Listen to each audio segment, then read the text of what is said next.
मुसलमान को टोपी से टाई तक लेके जाना है, गन से टोपी से टाई तक लेके जाना है और कट्टे से टोपी से कलम तक, टाई तक और कट्टे से कलम तक ले जाना है। ये योगी सरकार की नीति है, बीजेपी लीडर का बयान है सर। कौन है वो? कौन बोले?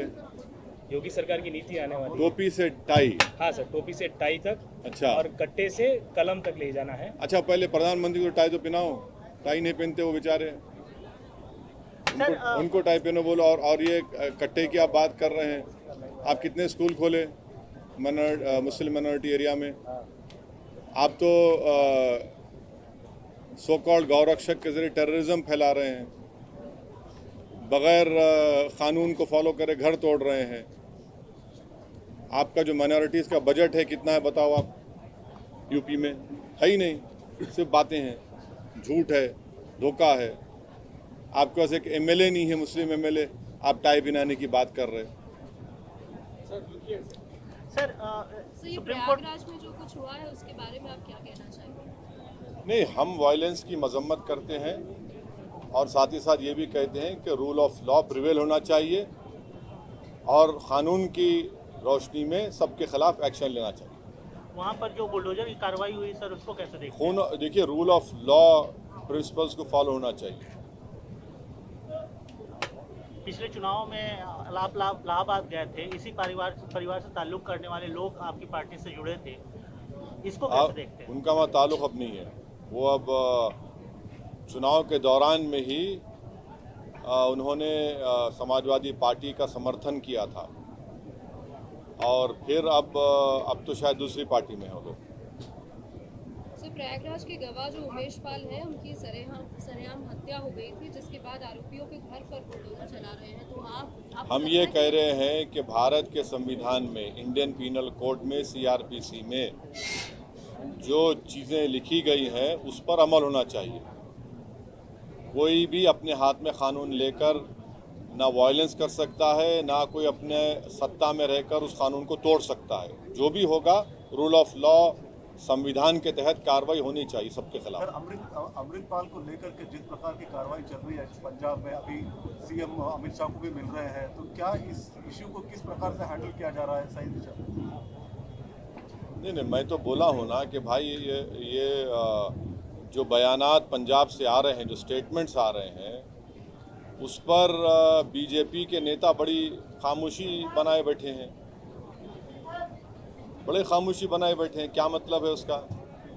हमारा एक बॉर्डरिंग स्टेट है जहाँ पर आए दिन पाकिस्तान से ड्रोन के ज़रिए ड्रग्स और हथियार आते हैं, ये तो फैक्ट है, इससे कौन इनकार कर रहा है। मगर आप एक बॉर्डरिंग स्टेट में अगर इस तरह की बातें हो रही हैं तो ये बीजेपी खामोश क्यों है फिर इस पर?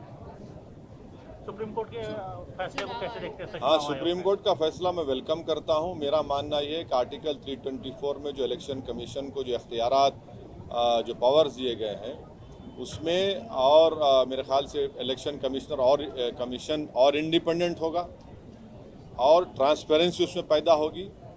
ये बहुत ज़रूरी है डेमोक्रेसी के लिए। ये इस जजमेंट का मैं वेलकम करता हूँ और उम्मीद करता हूँ कि मोदी सरकार सुप्रीम कोर्ट के जजमेंट को सामने रखकर अगर बिल लाना चाहेगी तो बिल जजमेंट के स्पिरिट को समझेगी। ऐसा ना हो कि वो बोलेंगे नहीं हम नहीं मानते, हम अलग बिल लेकर आएंगे, उसके बरक्स ऑपोजिट लेके आएंगे। ऐसा नहीं, गलत होगा वो।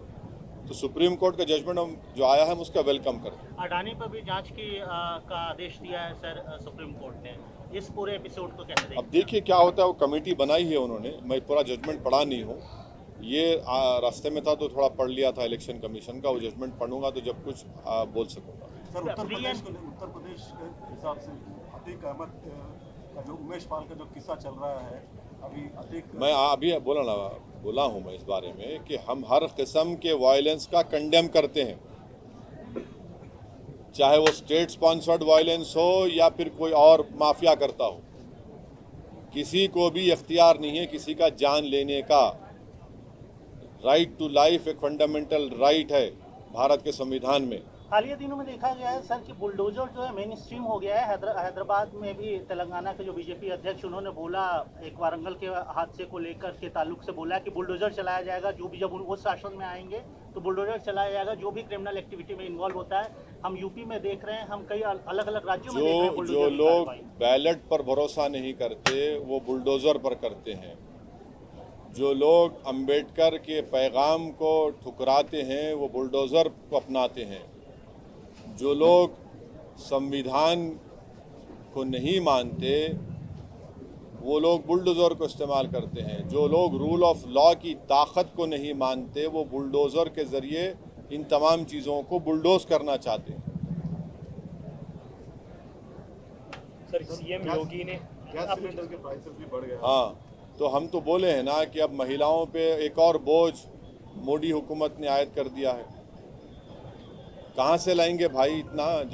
जब यूपीए के ज़माने में जब गैस के सिलेंडर पेट्रोल में इजाफा होता तो पूरे बीजेपी के लोग गैस का सिलेंडर लेकर रोड पे आ जाते थे। अब आप पूरा एक जुल्म कर रहे हैं गरीबों के ऊपर। यानी अब तो मेरे को लग रहा है कि एक सिलेंडर भी लेना मुश्किल हो जाएगा गरीबों के लिए। अब उसके बाद फिर वही लकड़ी शुरू जाएंगी। फिर अब कहाँ से लाएंगे इतने महंगाई के दौर में 1400 रुपये 1500 रुपये का सिलेंडर? कौन देगा भाई? इकॉनमी नीचे जा रही है, तनख्वाहें कम हो रही हैं, नौकरियां नहीं मिल रही हैं। आप ऊपर से बर्डन पे बर्डन डाल रहे हैं गरीब आवाम के ऊपर बीजेपी की हुकूमत।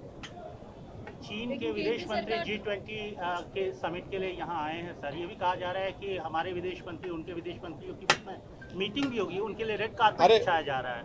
उनके आने से पहले मोदी सरकार ने अपनी कमज़ोरी का इजहार कर दिया, हथियार डाल दिए और देश को पैगाम दे दिया कि अब हम 2000 स्क्वायर किलोमीटर चीन से नहीं लेने वाले हैं, हम खो दिए उसको। वो तो भारत को छोटा कह दिया उन्होंने।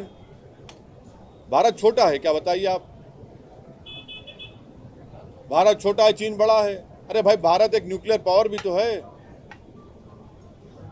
आप बिजनेसेस की बात करते हैं भाई, तो फिर ये ट्रेड इम्बैलेंस 44 बिलियन से 101 बिलियन कैसे हो गया 2015 से अब तक? आपकी गलत नीतियों की वजह से हुआ, गलत फैसलों की वजह से हुआ। मुझे जो मोदी कैबिनेट के एक्सटर्नल अफेयर्स के मिनिस्टर ने जो स्टेटमेंट दिया है कि हमारी इकॉनमी छोटी है, वो बड़ी है, वो छोटा है, अरे छोटा बड़े का सवाल नहीं है। देश बड़ा होता है, देश के रहने वालों का दिल और जिगर बड़ा होता है। मोदी हुकूमत को अपनी फौज पर और देश की जनता पर भरोसा ही नहीं है। आप तो पहले से ही आप घुटने टेक दिए उनके सामने। आप बातचीत का समर्थन करते हैं? दोनों देशों के विदेश मंत्रियों की बातचीत होनी चाहिए, फॉरेन मिनिस्टर। अरे भाई, आप आने से पहले छोटा बड़ा कर दिए ना। आप उनको बड़ा कर दिया, अपने आप को छोटा कर दिया आप। तो क्या बराबरी की बात होगी अभी? सर योगी ने कहा है कि यूपी में राम राज्य है सर, अभी फिलहाल जो चल रहा है राम राज्य चल रहा है। संविधान के तहत राज होना चाहिए।